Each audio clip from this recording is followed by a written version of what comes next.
Hello, and thank you for joining our webinar today, focused on the practical use of Persist 14 in the ICU with Dr. Mark Scheuer as presenter.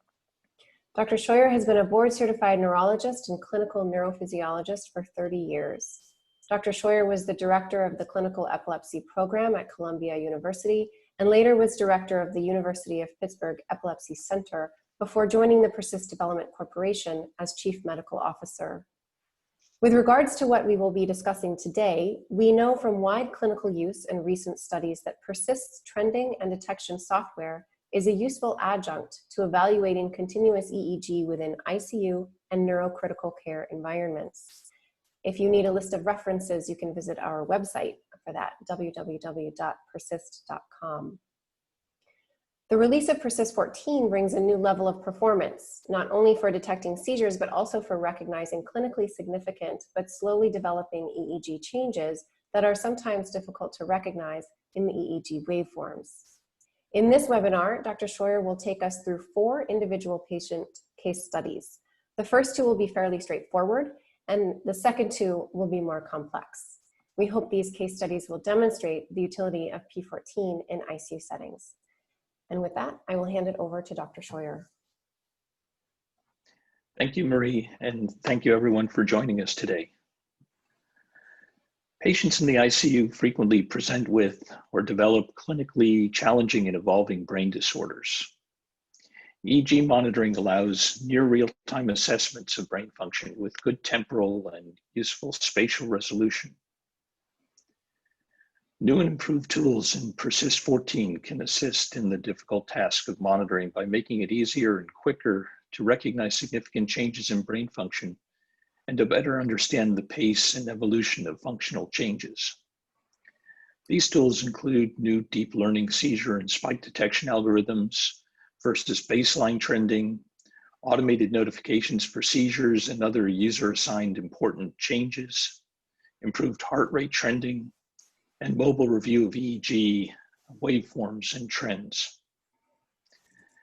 Examples of some scenarios that can be monitored include seizure activity, ischemia, both acute and gradually developing, the effects of elevated intracranial pressure, medication effects, and the effects of therapeutic interventions on the brain.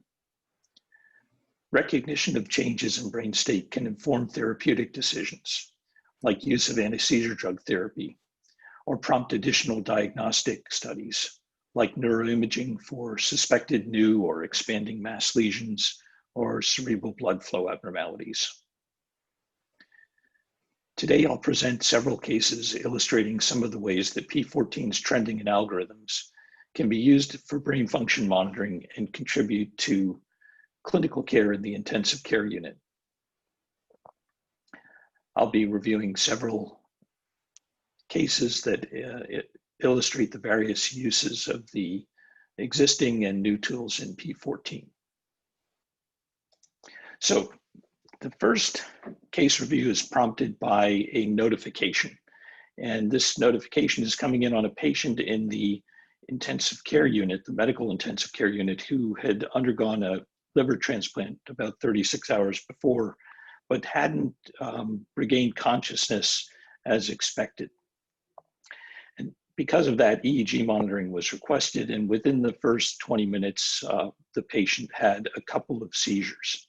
And for the last 4 hours, the patient has been being monitored. And now the question is, how is the course of therapy going? Is there a beneficial effect on the treatment of the patient's seizures? This is an example of a notification screen from the mobile application that is something that can be displayed in the central monitoring station, where there's a list of chronologically ordered or reverse chronologically ordered patients and their alerts. And these deal mainly with seizures in this case. Patient event button being pressed here, a seizure detection from the algorithm being reported here, but it shows you when they occurred and whether they've been reviewed. In this particular patient, many of these were going off, and I will show you the the case now.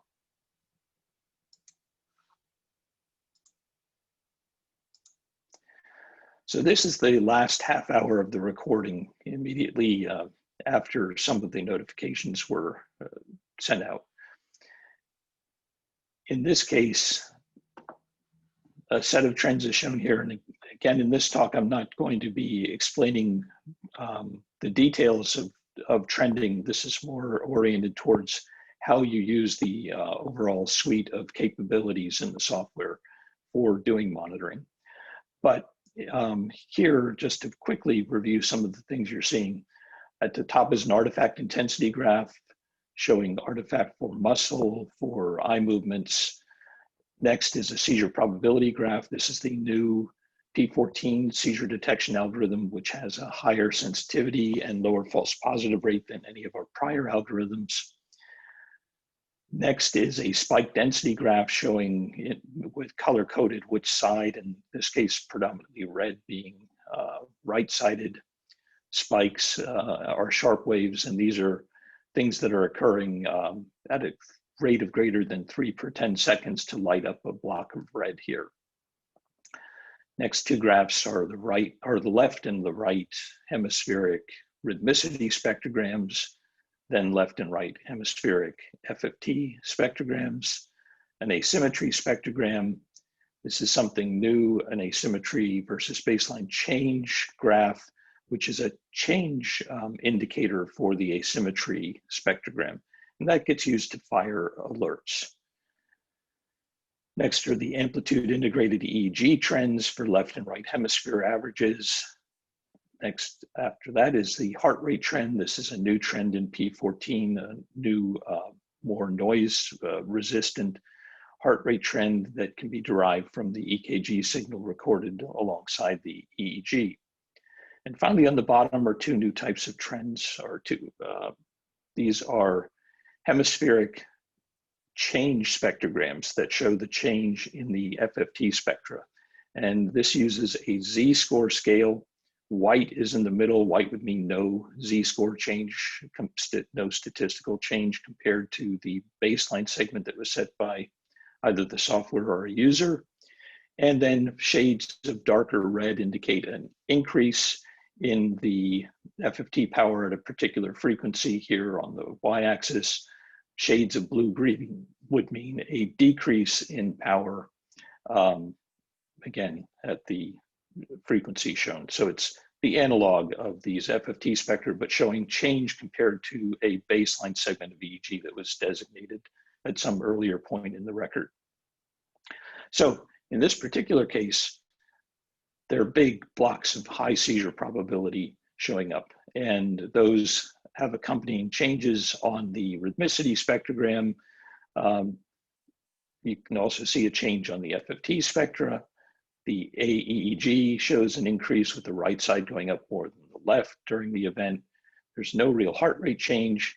And on the change spectra, the change spectrograms, you see that there is a major change in these on the right, but less so on the left. So these are, by the characteristics of the trends, fairly obvious as seizures. If we click in here and look at a little bit of the EEG, you'll see the evolution of this right-sided seizure, and then it stops. And we're left with interictal patterns. And we can go to other events and see similar evolving patterns. But in reviewing this in the ICU, the question at this point is your therapy doing anything? So here, we're going to zoom out a bit. This was a 30-minute trend view here. And by the way, this is a longitudinal bipolar EEG montage, left parasagittal, right parasagittal, left temporal, right temporal, and vertex. So here I'm going to zoom out from this 30-minute view to a 4-hour view to show me towards the start of the record. And now you see all of these seizures marked out by the detector. Turns out that compared to hand marking that was done in this case, the current version of the detection algorithm identified all of the seizures. So there are 17, or actually 18 seizures here, one very brief one. So it identified all of those with no false positives compared to prior generations that would identify a smaller number. For instance, in 2005, the detector would identify 9 out of the 17 with some false positives. So there's been a progressive improvement in the algorithms that have come about for a variety of reasons. And the new deep learning algorithm is a significant step forward in the accuracy and performance of the seizure detection algorithms. So if we just look at this as a grand overview, though, the aerial view of what's going on in this case, you can see that there's not much change in the pace of these seizures despite the introduction of a couple of drug therapies here. The patient had been given a benzodiazepine, a good run of benzodiazepines and fosphenytoin, but you can see that there's really no effect on the pace of seizures here. So that's the main question that's been answered. So far, therapy is ineffective, and now the decision has to be made, given the overall clinical appearance of this patient, what you want to go to next. And that decision, once you've made it, you can then use trending to follow and determine whether the seizures are coming under better control and whether the overall burden of seizure activity seems to be decreasing. So this is a fairly typical example of trending and continuous EEG monitoring being used for seizure hunting in an ICU patient. Seizures are common certainly in neurological ICU patients and also in certain types of medical ICU patients. So this is something that you'd be doing frequently. The reason for using a lot of, or a good number here of different trends, though, is because you aren't always looking for seizures. And you don't know in an ICU patient when things may change, when a new problem may develop. And so the trends give you views of different aspects of the EEG. And as you become good at interpreting trends, you can actually predict what the EEG will be showing based on the trend patterns. And you use these trends to focus your initial review as you're doing intermittent review of these ICU records. And the closer to real time you can be, the better in terms of recognizing a change and advising the ICU staff so that they can make any intervention that people deem to be feasible in terms of therapeutics. I'm going to jump from here to a different type of case. And this next case is from a child in the intensive care unit undergoing pentobarbital therapy for refractory status epilepticus. And this is about a 5-year-old, had viral encephalitis and developed refractory status and was transferred from a community hospital to a tertiary facility where they were put into coma because standard therapies hadn't been effective. This is to illustrate another use of continuous monitoring and trending, and that's to follow the course of pharmacologic therapy. So at the start of this record, one thing that I hadn't shown on the last screen is the suppression ratio. That is the amount of EEG that's suppressed in any 10-second epoch below a baseline that the user can set, but in this case, it's below about 6 microvolts peak to peak. And that type of trend is very good for suppression burst patterns in combination with the amplitude integrated EEG. And here the AEG is going rapidly up and down from this range at the bottom, which is a linear range from 0 to 10 microvolts up into the 10 to 100 microvolt range. So it's dipping low, going high, and this is a typical pattern for a suppression burst EEG recording. This is showing right and left hemisphere overlapped. Where it's this pinkish purple color, that means that the right and left hemispheres are overlapped. And so the activity here is pretty symmetrical. Initially, we've got about 50% suppression. So if we go here and we look at the recording, you'll see the suppression burst pattern. And whereas for seizure hunting, you'd often stick to a 30-minute or 1 hour view, for looking at something like suppression burst, you can go to much longer page durations. And so now I'll switch to an 8-hour view just to see what the course of therapy had been like in this patient. So here's the start of the record where we just were. By the way, this bar down here represents the baseline section where user designated baseline was set so that other things could be compared. I'm just showing you an FFT spectrogram here, a change spectrogram, but you can do this for rhythmicity spectra. You can do it for something like heart rate, or for suppression ratio, or for alpha delta ratio. So there are many things that you can use to generate these statistical change graphs. Here you see that the FFT spectra, the change graphs, indicate that there's been a significant change as of right here. And that goes along with the suppression ratio dropping and this pattern of oscillating low and high amplitude integrated EEG starting to break up. So here, the record's becoming more continuous, with periods of suppression becoming shorter. And if we go later in the record, we can see that suppression burst pattern largely disappearing. And now here, the record is continuous and fairly nasty looking, a lot of intermixed spikes and sharp waves. So this has been at a time when the pentobarbital therapy was stopped in an effort to see what the patient's brain was doing at that time, or without the drug effect on board. And you see the intensifying change in the FFT spectra. So this is derived from these again. And statistically, this is a huge change compared to where it was back here. You also see changes in all of the other trends going along with the more continuous EEG and the increase in overall continuous amplitude of the EEG. We go to the next 8 hours. You can see again where suppression burst was induced, but at a lower state. The suppression ratio is lower here, so less suppression in the record.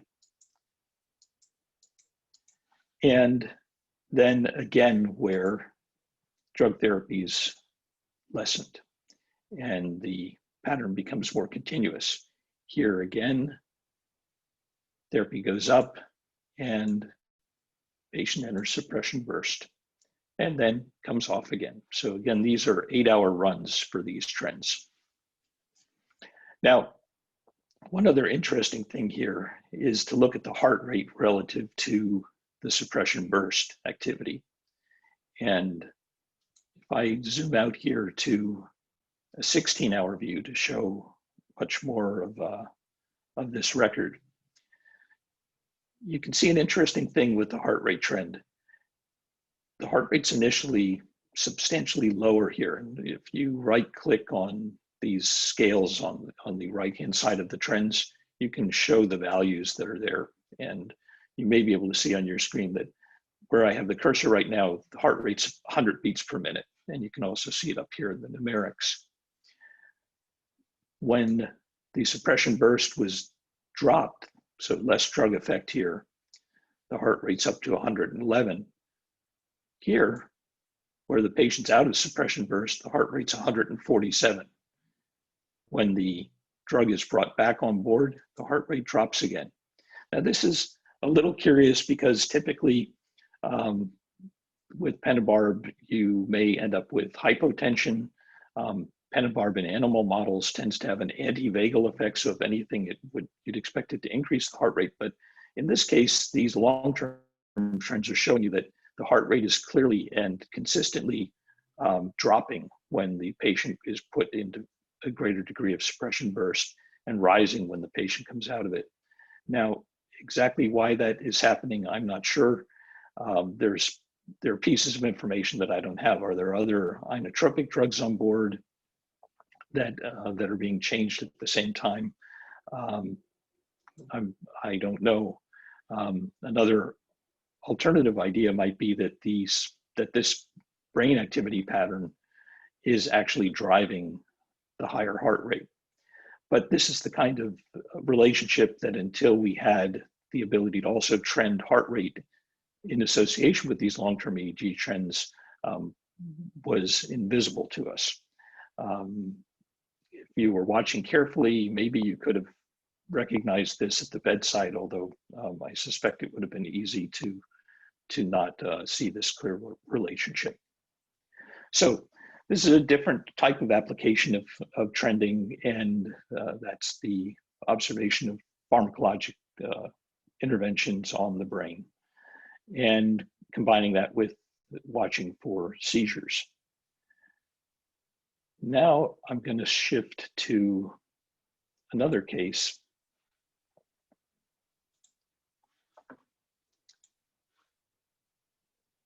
And this is a patient who is a more elderly adult. The patient experienced a big right hemispheric stroke and was brought to the intensive care unit, where they're being observed because there's concern that they are at risk for developing increased intracranial pressure and might need a hemicraniectomy in that case. The patient was obtunded to begin with, a bit difficult to do any detailed neurological examination. And so monitoring was started primarily to watch for seizures. And this is the first page of monitoring, a 1-hour view of trends in the accompanying EEG. You can see on the EEG that it's quite asymmetric. And in the asymmetry spectrogram, this dense blue indicates that the EEG at all frequencies is weighted from 0 to 20 hertz towards the left. So the left activity is much more normal than the right hemispheric activity, where the stroke had occurred. The right hemisphere is substantially suppressed for fast activity, and even the slower patterns are relatively suppressed on the right compared to the left. So this is all an effect of this major ischemic event. Now, one thing that's kind of interesting to see here is that if you look at the heart rate pattern, the heart rate is oscillating up and down, and this is a running median of the last 15 beats. So you see this oscillating pattern. And if you look at the AEG here, the AEG is also oscillating up and down. So anytime that, and let me blow this up a little bit, instead of an hour, I'm going to show you 15 minutes. So when the AEG amplitude on the left goes up, the heart rate goes up, and then it drops. And that pattern is locked one to the other. What's happening here when that AEG, so the amplitude envelope of the EEG increases, is that there's increased semi-rhythmic to rhythmic slowing occurring in the left hemisphere. If we page through here, you see it, the slowing abates, the AEG amplitude drops, and then it goes back up again, more slowing, and then it drops. And this pattern is repeating over and over again. Slowing and then less slowing, more slowing and less slowing. So it's an interesting observation, but raises a question of, might there be increased intracranial pressure, or might there be something like Cheyne-Stokes respiration. So both patterns have been associated with cyclical changes in heart rate.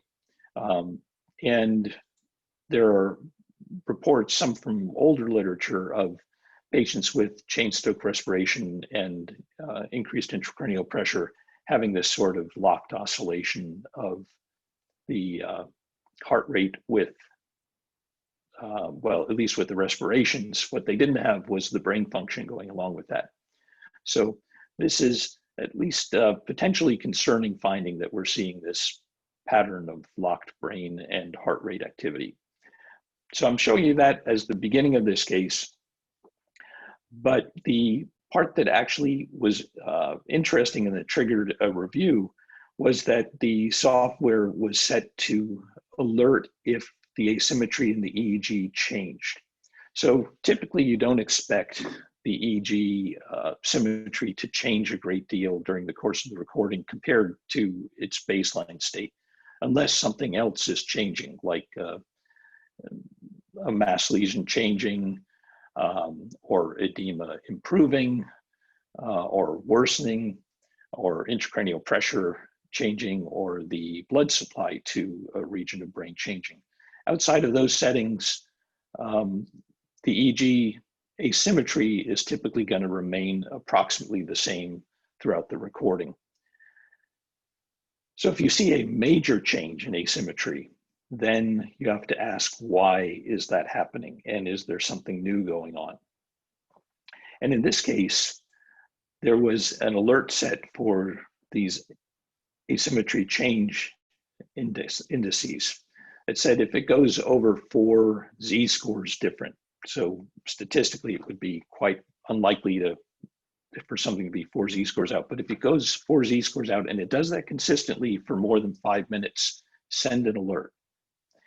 And what happened is that an alert did occur, and I'm going to just page forward a bit in this bit by bit. An alert did occur, and it occurred right here. So what you're seeing here, if we look at the asymmetry spectrogram, is that the blue is fading a little bit.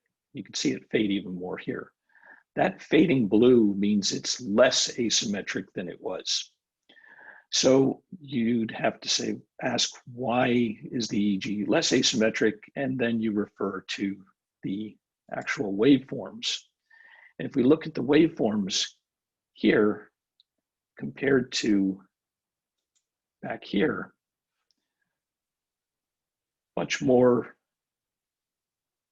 fast activity on the left at the earlier point than there is here. So the fast activities have attenuated substantially. And there's also an increased amount of slow activity. This is a 10-second EEG run, so you can see the increased slow on the left-hand side, and that's down in the 1 to 2 hertz or 0.5 to 2 hertz range. So that's this red lighting up here in the change spectrogram. And the green is a decrease in a very prominent decrease in the 8 to 20 hertz range. The lighter blues also indicate that there's still a significant change down in the lower alpha and theta range and upper delta range. So both hemispheres are attenuating. The left more so than the relative change in the right, which was the damaged hemisphere to begin with. And interestingly, we're seeing this heart rate oscillating pattern begin to break up at the same time. So what can cause a change like this, where the fast activity is attenuated compared to where it was, and there's some degree of increased slowing? Well, the main possibility in this patient is going to be that the intracranial pressure is increasing. So in this case, the first alert went off here at 4 z-scores out, and sometime down the line, about 45 minutes, or maybe 40 minutes later, the clinical team felt that there was possibly a worsening of the patient's clinical state, that the patient was somewhat more difficult to arouse, didn't seem to respond to stimuli as they had. So they were concerned that there was potentially increased intracranial pressure, and they made a decision to give a dose of mannitol. That dose of mannitol was given right about here.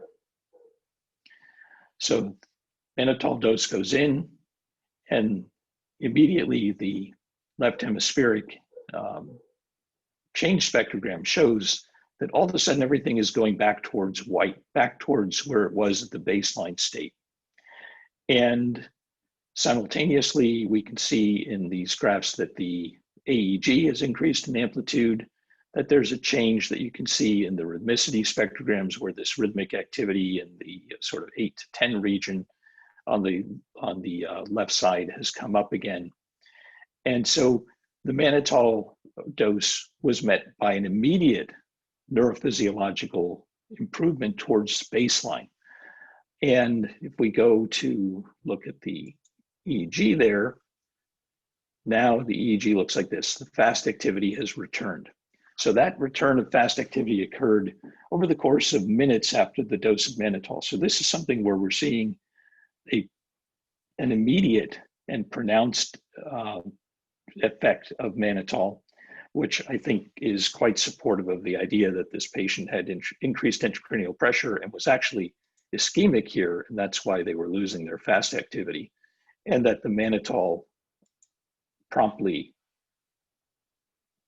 benefited the patient. You also see the heart rate jump up as it had been doing when there were episodes of increased amplitude of the EEG before, and then it returns to that same oscillatory behavior that we'd seen earlier. This patient ultimately went on to have a decompressive hemicraniectomy, and it had been found to have a substantial increase in intracranial pressure. Of interest, though, is that the clinical team at the bedside finally thought that they saw a clinical improvement about out here, roughly half an hour after the dose of mannitol. They thought the patient had probably returned to where they were at baseline. So this EEG monitoring gave a much clearer and time-locked assessment of how the brain was doing than the clinical bedside exam was able to give. And used in concert, that's a powerful bit of information in trying to make decisions regarding how to handle this patient's care.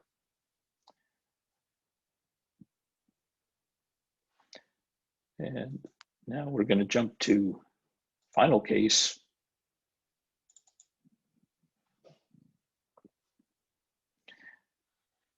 And this is a patient who is about 10 years old. And it's another case in which an asymmetry alarm, an asymmetry notification went off. And in this case, the asymmetry had been set to go off if there was an asymmetry of 8 Z-scores for over 5 minutes. So a fairly severe criterion for setting off an alert like that. The patient, about 4 or 5 years before this recording, had undergone a transnasal resection of a skull-base tumor. And as part of that illness, had a left frontal BP shunt placed. The acute situation developed when the child became infected with Haemophilus influenza and developed sepsis, and ended up obtunded and in the intensive care unit because of that. And monitoring was started because there had been a suspicion of seizure activity before that time. So this is the first 2 hours of recording, and here I'm going to zoom into 1 hour. The EEG starts out looking like this. So again, this is a longitudinal bipolar montage. It's a bit asymmetric, but overall has a nice admixture of frequencies. The trending here, I've set it to show something later. The versus baseline shows something later. But if I switch to something near the beginning,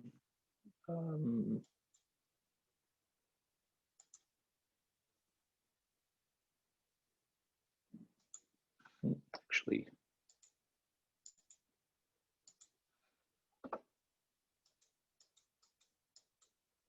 right here, that's where the baseline set.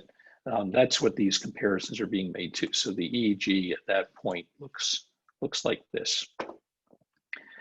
And in this first hour, you can see there are lots of nice rhythmic patterns in the 5 to 10 hertz region. And it also breaks up and does something different. And what it's doing differently here is this stuff. I'm going to drop the sensitivity a little bit. Bursts of polyspikes that are often a little more prominent in the left frontal region. Remember, the patient has a burr hole in the left frontal region related to that BP shunt. But those polyspikes, which are otherwise fairly generalized in nature, are happening intermittently. You can see them occurring in the rhythmicity spectra, in the FFT spectra. As we go forward a little bit, and this is a 1 hour view of trends, remember, you can see that this is happening again, and now the patient's having recurrent bursts, and that's associated with a marked change in EEG state from where it was. The versus baseline graphs show a great deal of change. This on the bottom is a versus baseline for the asymmetry spectrogram. So this asymmetry spectrogram is now viewed as a change compared to this baseline period. And these bursts of spike activity with intermixed fast, the nature of which was debated as to whether this is actually ictal or whether it's an interictal pattern. At any rate, it changes right here and goes from being that state of brain activity to this, which is a clear-cut evolving seizure.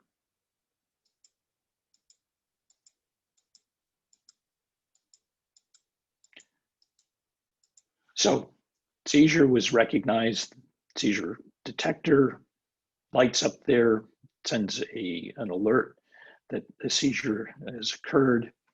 That alert could show up at that central station, or if you've got the mobile app working outside the firewall of the hospital, it would also ping you on a device like an iPhone and give a notification that a seizure detection had occurred that you could press and immediately be brought to that particular patient and the EEG and trend view for that recording at that spot. Now, the seizure ends, the patient gets some Ativan somewhere in this range.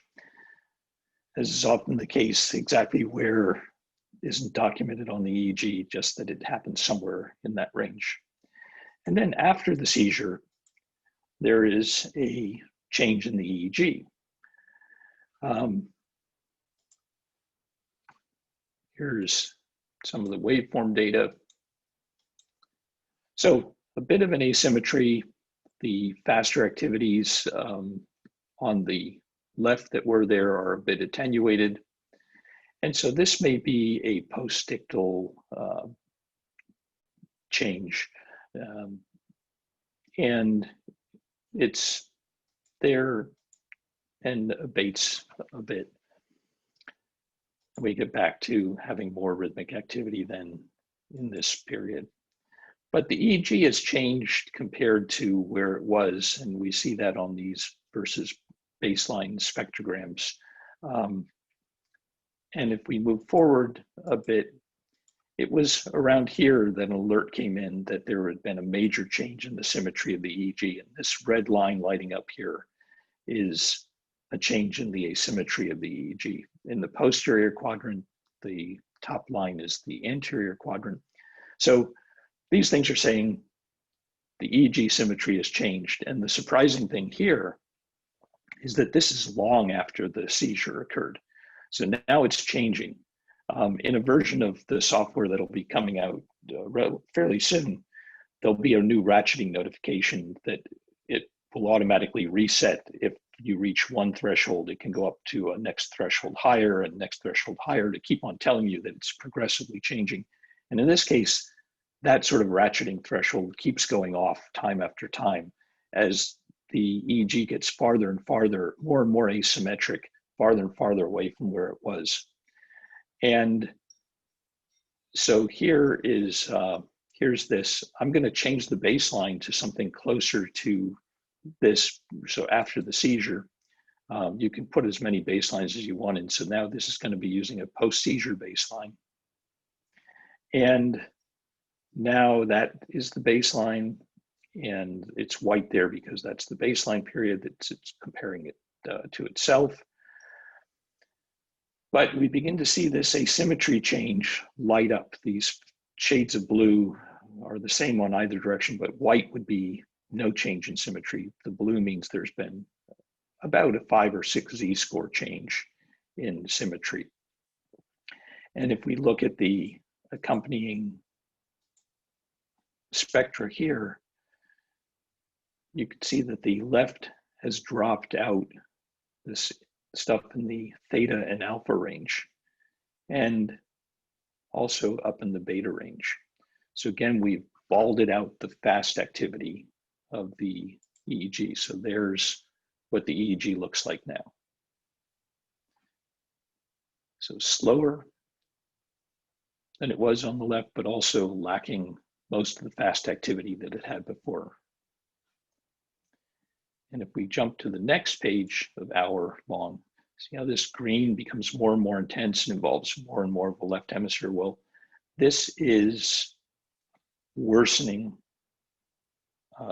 decrease in power across all these frequencies. So now we're starting down at about 3 hertz here and going up to 20. So it's losing power in all those frequencies. And especially ominous is that the right is not doing the same thing. The right is actually having a change in a different direction. It's a little up. It's got more slowing on the right. And this asymmetry change spectrogram shows that this is getting denser and denser, involving all frequencies. So the two hemispheres are now behaving in a completely different fashion. If you look at the asymmetry, the raw asymmetry spectrogram, you see that this went from primarily blues to now primarily browns. So the EEG that had been somewhat weighted towards the left over here across almost all frequencies is now weighted towards the right across almost all frequencies. So something major has happened here, and it involves loss, excuse me, loss of power for left activity at almost all frequencies.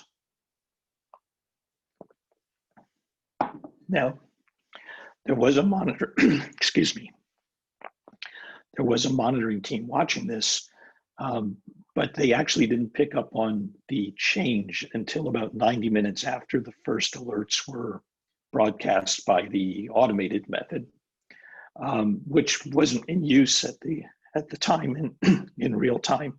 So this is just a sort of a post hoc run of the same data. But the alert, having set the software to look for asymmetries and tell you when they happened, occurs much sooner than the actual monitoring team picked up on it. A clinical change was recognized, a mild clinical change, because the patient was difficult to examine, was recognized even later, several hours later. But it wasn't until sometime later that a definitive diagnosis was made, sometime being days. So what this looks like with this sort of change in hemispheric activity, there are two main possibilities that come to my mind. One is that there's a new mass lesion that's expanding, a hemorrhage, for instance, or that there is ischemia in that hemisphere. This is a patient with H. flu sepsis who had meningitis that was presumed, Um, could this have been a cerebritis and large vessel occlusion, because this is a big area of brain involved here. And it happened fairly fast. So if we go back and look at this in terms of the pace of onset, it had a sort of stuttering appearance here, but then once it's there, it comes on quickly, and a little bit more stuttering, and then comes on quickly again. So is this a vessel, a large vessel that's occluding? Now, the ultimate answer is that it was actually a vessel that was occluding, or multiple vessels. And the patient on MR imaging about 3 days later had a very large left hemispheric infarct. I'm sorry, a large left hemispheric infarct. And the outcome was that the child had a dense right hemiparesis, an aphasia, global aphasia, and severe developmental difficulties thereafter. The question is, if this could have been detected in real time or close to real time, could something have been done in terms of therapeutic intervention? It might have been a case where thrombectomy could have been considered. So the first thing that this would trigger is an imaging study. So what is this? Is this a mass lesion that's causing this? Is it ischemia? That could be answered fairly quickly. And then, depending on the child's overall condition, what can you do about it? So would the child be a candidate for a thrombectomy if it was felt that this is something that could potentially benefit from a thrombectomy? Now, other possibilities, certainly blood pressure management is one thing that could be done. Whether thrombolysis would be a consideration given the overall clinical picture, I don't know. But all of these things require you to know in close to real time that this is happening. And this is where this sort of brain function monitoring is of potentially great utility. So cases like this aren't going to occur frequently, but they certainly do happen. And unless you know that this stuff is happening and you know near the time it's happening, you aren't going to be able to even potentially do much about it. So my hope is that these things will allow an improvement in outcome in some patients because of the better temporal recognition of other intercurrent brain problems that may not be at all expected when the patient goes into the ICU. And it's also worth remembering that this monitoring is diagnostic in nature. This isn't therapeutic. So unless you have a therapy that can address the underlying problem, the recognition of the problem wouldn't be expected to improve the outcome. So you need a therapy that helps. If it's seizures, you need an anti-seizure therapy that can stop the seizures and do more good than it does harm. If it's a vascular problem, you need to be able to intervene and do something to restore blood flow so that an ischemic injury doesn't ultimately, a permanent ischemic injury doesn't ultimately develop. And at that point, I'll stop and address any questions that haven't been addressed already. Great. Thank you, Dr. Scheuer, for that.